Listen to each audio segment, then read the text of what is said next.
Kasama ang Sunsilk with Nano Complex, bagong Bonux 3-in-1, at Joy Hand Care with Vitamin E.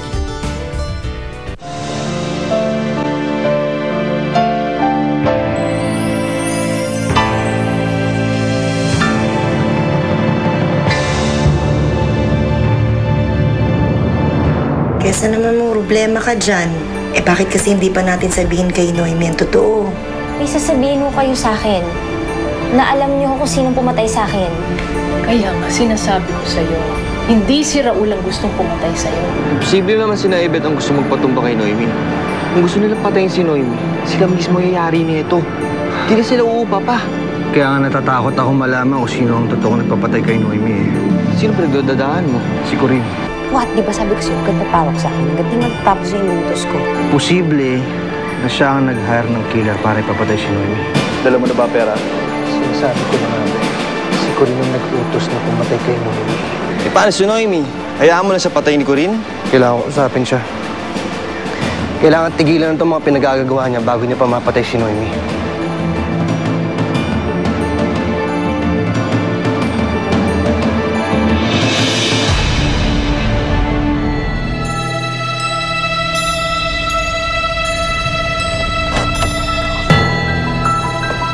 Sip, salamat to pinasama niyo ako. Basta banggitin mo lang ang pangalan ko at ng mga bata ko sa report mo. Susubukan naming hulihin ng buhay si Melchor. Pero wala akong may papangako sa'yo. Sige, ako naman bala. Boys, all clear!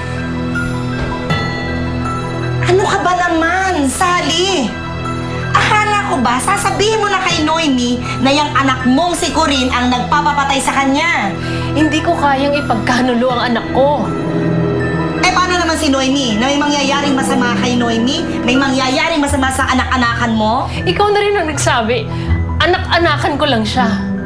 Naniniwala ka ba dun sa sinasabi ng naisali mo? Na inosente si Raul? Asawa ni Raul si Corinne. Gusto niya lang siguro pagtakpan yung asawa ng anak niya. Pero lalabas pa rin ang katotohanan. Sana nga mahanap na yung killer, no?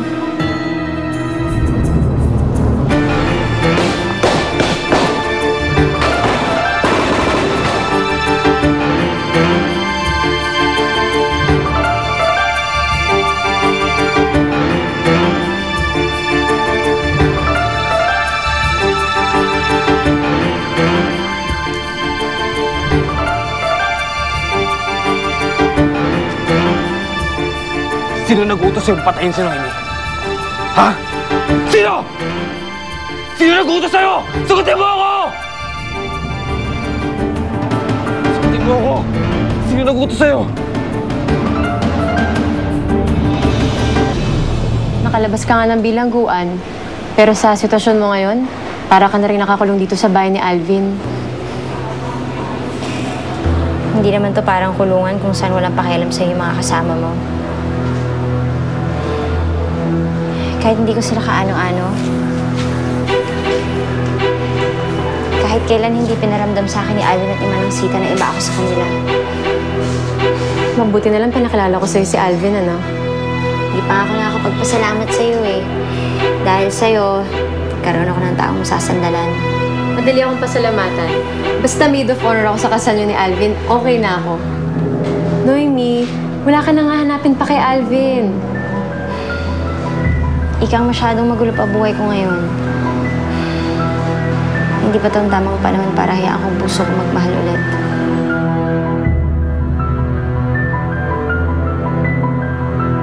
Si Corinne ang kadugo ko. Siya ang kailangan kong protektahan.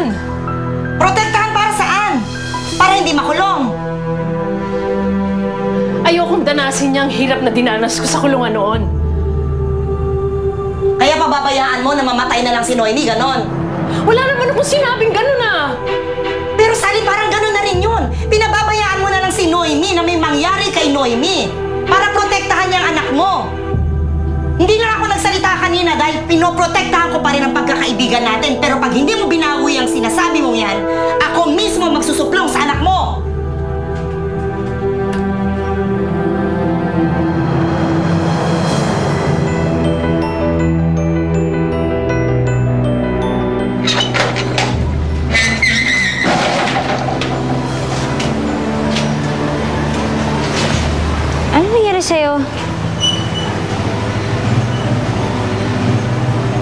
Bakit may dugo kamay mo?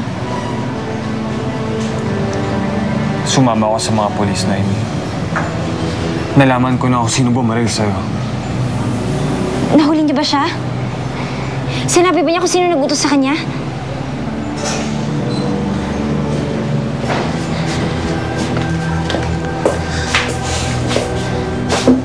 Sorry, Noemi. Hindi siya umabot sa ospital eh. Namatay siya nang hindi ko nalalaman kung sino nag-utos sa kanya.